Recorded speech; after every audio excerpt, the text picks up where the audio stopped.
Assalamualaikum warahmatullahi wabarakatuh. Video ini dibuat untuk memenuhi tugas mata kuliah Etnomatematika yang diampu oleh Ibu Indah Wahyuni MPD.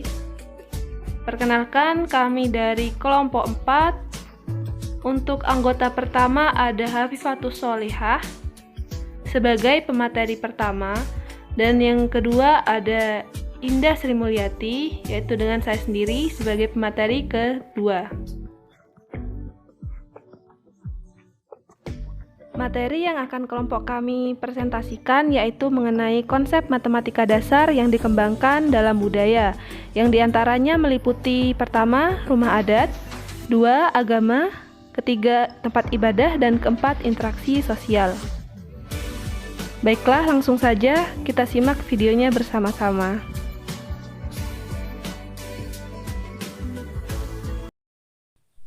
Assalamualaikum warahmatullahi wabarakatuh. Perkenalkan, nama saya Hafifatus Sholihah, NIM T 2019-7091. Baik, di sini saya akan menjelaskan tentang konsep matematika dasar pada rumah adat. Rumah adat yang pertama yaitu rumah adat Jonggolo Tulungagung. Pada bangunan rumah adat Jonggolo Tulungagung banyak ditemukan sebuah konsep matematika seperti titik, garis, bidang, ruang, transformasi geometri, simetri, bangun datar, bangun ruang, kesebangunan, dan kekongruanan. Berikut ini etnomatematika dari rumah adat Jonggolo Tulungagung yang dikaitkan dengan konsep matematika, khususnya pada bangun datar, dan bangun ruang. Seperti pada tiang penyangga bangunan, di sana implementasi konsep matematika bangun ruang pada tabung. Nah, sedangkan pada pintunya itu implementasi konsep matematika bangun datar persegi panjang.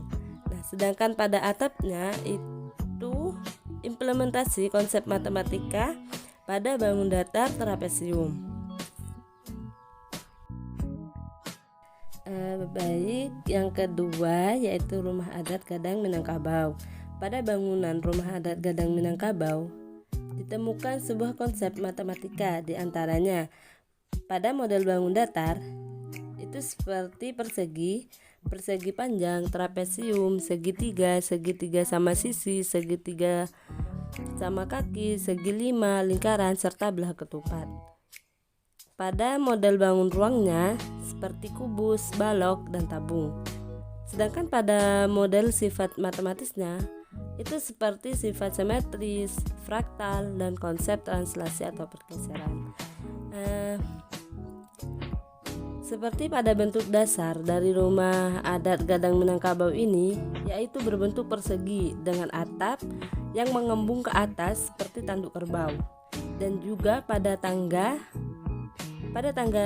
rumah adat Gadang Minangkabau ini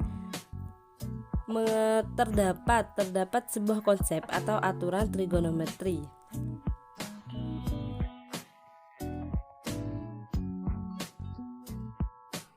Yang ketiga yaitu rumah adat Lio di Kampung Waka Ende, Nusa Tenggara Timur. Bentuk etnomatematika dari rumah adat Lio Waka ini merupakan berbagai macam bagian-bagian rumah adat Lio Waka yang berkaitan dengan matematika. Ada beberapa bentuk matematika pada rumah adat Lio Waka, diantaranya seperti bentuk keseluruhan rumah adat, pintu, jendela, ukiran pada dinding rumah adat, atap, dan kaki rumah adat. Nah, pada kaki rumah adat Lio merupakan salah satu penerapan konsep matematika, yaitu pada bangun ruang balok kayu yang digunakan untuk membangun rumah adat Lio pada bagian rumah. Nah, sedangkan pada atap rumah adat Waka itu, pada rumah adat Lio Waka itu yang berbentuk dua buah bangun trapesium sama kaki.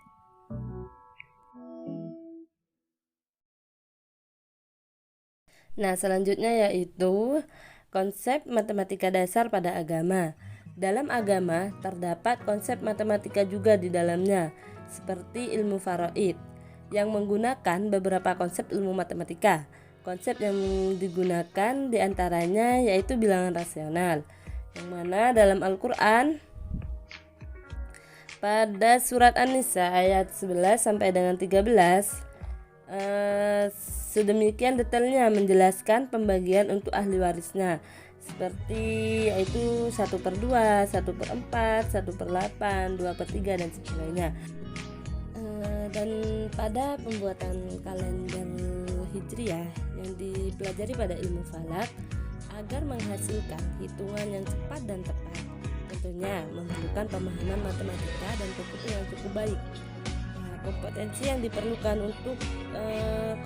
yang diperlukan dalam pembuatan kalender hijriah tersebut antara lain itu menggunakan operasi aljabar, trigonometri, sistem koordinat bola bumi, dasar Microsoft Excel dan lainnya. Cukup sekian dari saya. Materi yang selanjutnya akan dijelaskan oleh rekan saya.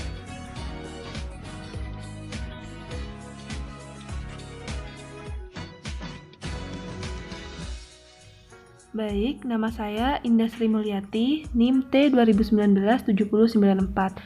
Di sini saya akan mempresentasikan tentang konsep matematika dasar pada tempat ibadah.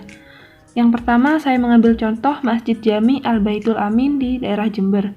Untuk masyarakat Jember, pasti sudah tidak asing dengan masjid yang satu ini. Masjid ini berada di seberang Pemkab dan juga alun-alun kota Jember. Nah, di dalam masjid ini kita bisa menjumpai konsep-konsep matematika dasar. Contohnya yaitu dilihat dari kubah masjidnya. Bangunan masjid ini terdiri dari 2 bangunan pendukung dan 5 bangunan utama. Seperti yang bisa kita lihat di gambar ini, itu mempunyai 5 bangunan utama yang terdiri dari ruang sholat ukuran besar, ukuran sedang, dan juga ukuran kecil. Nah, dari persamaan bentuk dan ukuran antara kubah, yang ruang sholat yang sedang yang sebelah kanan dan sebelah kiri, ruang sholat yang kecil sebelah kanan dan kiri, serta ruang wudhunya sebelah kanan dan kiri, itu kita bisa mengambil konsep kekongruenan. Nah, kan kongruen yang sebelah kanan dan sebelah kiri ini yang ukurannya sedang itu kongruen, yang kecil juga kongruen yang sebelah kanan dan kiri. Sebagaimana yang kita bisa lihat di gambar ini, ukuran kubah masing-masing bangunan itu berbeda. Nah, kubah Masjid Jami ini tidak berbentuk setengah bola. Kenapa? Karena ukuran tinggi seluruh kubah Masjid Jami ini tidak tepat setengah dari ukuran diameter kubah. Nah, hal ini bisa kita ambil konsepnya, yaitu konsep bangun ruang bola terpancung. Nah, bola terpancung itu apa? Bola terpancung itu adalah bola yang dipotong oleh sebuah bidang, sehingga bola menjadi tidak utuh. Nah, adanya konsep bola terpancung ini juga mengakibatkan munculnya konsep bangun datar, yaitu lingkaran. Lalu selanjutnya ada juga konsep refleksi. Nah, konsep ini bisa kita lihat dari persamaan bentuk dan ukuran kubah di sisi kanan dan kiri, meliputi ruang sholat sedang, ruang sholat kecil, dan ruang wudhu. Jadi bisa kita simpulkan dalam kubah Masjid Jami ini mempunyai konsep matematika yang bisa kita ambil. Yang pertama konsep bangun ruang, lalu bangun datar, kekongruenan, dan juga refleksi. Selanjutnya kita bisa lihat dari menara masjidnya. Nah, menara Masjid Jami ini mengandung konsep bangun ruang dan bangun datar. Nah, bangun ruang itu bisa kita temukan yaitu dari bentuknya ya. Itu berbentuk 5 segi 5 tapi terpancung. Nah, 5 segi 5 terpancung itu adalah 5 segi 5 yang dipotong oleh sebuah bidang. Sehingga 5 segi 5 ini menjadi tidak utuh di bagian atasnya. Nah, dari bentuk 5 segi 5 yang terpancung ini bisa memunculkan adanya konsep baru, yaitu konsep bangun datar trapesium. Jadi bisa disimpulkan bahwa menaranya ini memiliki konsep bangun ruang dan juga bangun datar. Lalu kita bisa lihat juga dari tiang penyangga masjidnya. Nah, di Masjid Jami ini mempunyai 17 tiang dan ukuran dan bentuknya itu sama. Nah, dari tiang ini bisa kita ambil konsep matematikanya, yaitu konsep bangun ruang. Nah, bentuknya kan tabung, jadi bisa kita ambil konsep bangun ruang. Lalu selanjutnya juga ada konsep kekongruenan. Kenapa? Karena ukuran dan bentuk antar tiang itu kan sama, jadi bisa diambil konsep kekongruenan.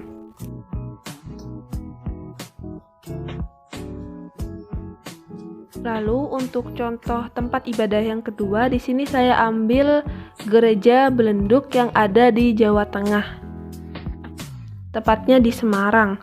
Nah, dari gereja ini yang bisa kita lihat seperti ini ya bentuknya.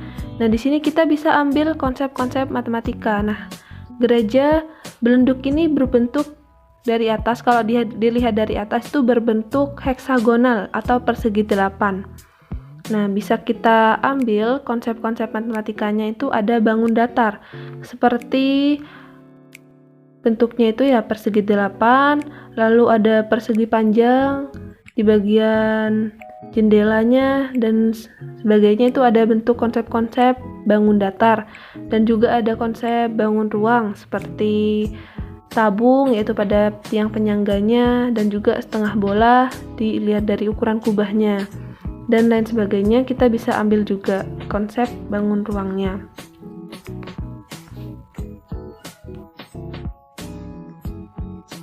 Untuk tempat ibadah selanjutnya ada Tridharma Hotong Bio di Banyuwangi.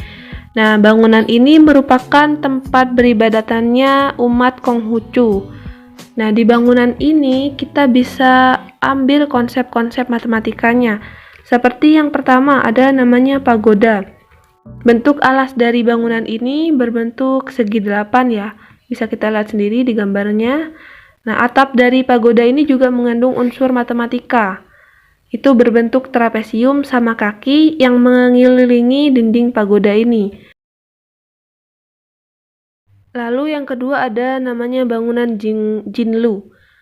Nah, ini bangunan yang berfungsi untuk tempat pembakaran kertas. Nah, bangunan ini alasnya berbentuk segi 5 beraturan. Kita bisa mengambil konsep bangun datar di bangunan ini. Lalu dilihat dari bentuk atapnya. Nah, di sini bentuk atapnya ini terdapat sepasang naga. Nah, sepasang naga yang dicerminkan. Jadi kita bisa ambil konsepnya, yaitu konsep kesebangunan dan kekongruenan, karena bentuknya itu sama ya antara kanan dan kirinya. Tempat ibadah selanjutnya ada Pura Puseh Desa Wusana Bumi. Nah, pura ini merupakan tempat sucinya agama Hindu yang difungsikan sebagai tempat persembahyangannya.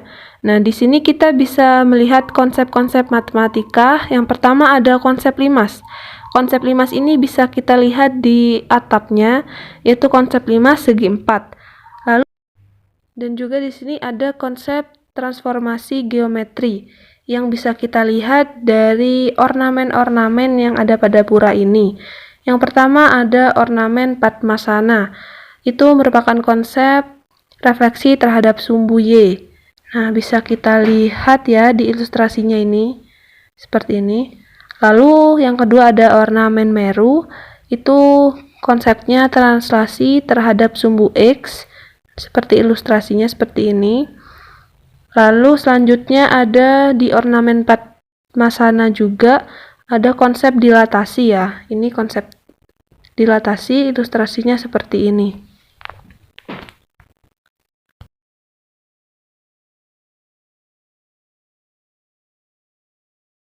Lalu pembahasan selanjutnya pada subbab konsep matematika dasar dalam interaksi sosial. Nah, manusia itu kan merupakan makhluk sosial yang tidak bisa hidup tanpa orang lain. hubungan tersebut itu dikategorikan sebagai interaksi sosial. Interaksi sosial itu adalah hubungan sosial yang dinamis yang berkaitan dengan perorangan, kelompok maupun perorangan dengan kelompok. Nah, dalam melakukan aktivitas sehari-hari kita itu tidak lepas dari interaksi sosial ya. Interaksi sosial ini juga berhubungan dengan budaya, karena budaya itu merupakan keseluruhan aktivitas, termasuk pengetahuan, kepercayaan, seni, moral, dan lain-lain. Nah, budaya itu disebut juga sebagai pola hidup yang menyeluruh. Nah, dalam budaya ini kita juga mempunyai keterkaitan dengan konsep-konsep yang ada di matematika, atau itu biasa disebut etnomatematika. Contohnya saja seperti saat melakukan transaksi jual beli di pasar, itu kan ada interaksi sosialnya ya. Dan juga di situ bisa kita temukan juga konsep matematika, jadi saling berkaitan. Contohnya di jual beli di pasar, konsepnya itu ada menghitung total pembelian suatu barang. Nah, konsepnya itu konsep penjumlahan ya. Lalu ada juga menghitung kembalian, itu konsep pengurangan. Lalu menghitung, biasanya kan di pasar itu orang-orang minta diskon ya. Itu kita bisa juga dengan konsep diskon. Nah, itu kan juga merupakan konsep yang ada dalam matematika. Untuk contoh lainnya itu ada namanya tradisi weh-wehan. Nah, tradisi ini merupakan tradisi keagamaan yang ada di daerah Kaliwungu, Kendal. Nah, ini caranya itu dengan menukar makanan antar tetangga dalam rangka untuk memperingati hari lahir Nabi Muhammad SAW. Di dalam tradisi weh-wehan ini terdapat beberapa aktivitas fundamental matematis yang dikemukakan oleh Bishop ya. Ini antara lain yang pertama ada designing. Nah, jenis makanan dalam weh-wehan itu yang diantarkan ke tetangga itu bervariasi. Salah satunya adalah sumpil. Sumpil ini merupakan makanan yang berbahan utama beras yang dibungkus oleh daun. Nah, sumpil ini memiliki 3 sudut dan juga 3 sisi. Dalam hal ini terjadilah proses rancang bangun atau designing. Bangun datar, yaitu bangun datar segitiga, sebagaimana gambar yang ada di sini ya. Yang kedua ada locating. Prosesi weh-wehan ini memiliki 2 tahapan, yaitu persiapan dan pelaksanaan. Nah, pada awal persiapan itu, setiap keluarga harus mempersiapkan sajian makanan yang akan diweh-wehkan atau yang dibagikan. Nah, cara penyajiannya itu punya bermacam-macam cara ya. Ada yang disajikan di meja, ada juga yang disajikan di lantai yang beralaskan tikar, dan lain sebagainya. Nah, selain penentuan tempat penyajian, aktivitas locating pada tradisi weh-wehan ini juga terdapat pada prosesi pelaksanaannya. Nah, dalam pelaksanaannya itu biasanya anak-anak yang mengantarkan weh-wehan. Orang tua menyiapkan sejumlah makanan weh-wehan di suatu wadah yang akan dibawa dan diweh-wehkan oleh anak-anak. Selanjutnya, anak-anak bebas untuk mendatangi ke rumah mana yang ingin mereka kunjungi. Nah, dalam hal ini secara tidak langsung terjadilah aktivitas fundamental matematis, yaitu berupa penentuan lokasi atau locating. Yang ketiga itu ada counting. Nah, tadi kan sudah anak-anak mengantarkan makanan ke tetangga. Nah, setelah itu, tetangga itu juga akan memberi balasan makanan juga ke anak-anak itu. Nah, pada proses ini terjadilah aktivitas counting. Nah, aktivitas fundamental matematis counting merupakan aktivitas membilang yang biasanya dikaitkan dengan kata tanya, berapa banyak? Nah, seperti itu. Nah, dalam prosesi weh-wehan ini, seorang anak itu kan membawa makanan weh-wehannya. Dia akan menghitung berapa banyak makanan yang bisa dia masukkan ke dalam wadah, supaya dia itu tidak sering bolak-balik ke rumah. Yang keempat ada playing. Nah, aktivitas weh-wehan mulai dari mempersiapkan makanan hingga mengunjungi rumah satu persatu itu kan membutuhkan cukup tenaga yang banyak ya. Nah, oleh karena itu perlu strategi dalam pelaksanaan tradisi tersebut. Nah, disinilah letak aktivitas playing pada tradisi wewehan. Para orang tua itu biasanya bermain dengan variasi aneka ragam jenis makanan agar anak-anak itu senang. Hal ini untuk menghindari membalas wewehan dengan jenis makanan yang sama.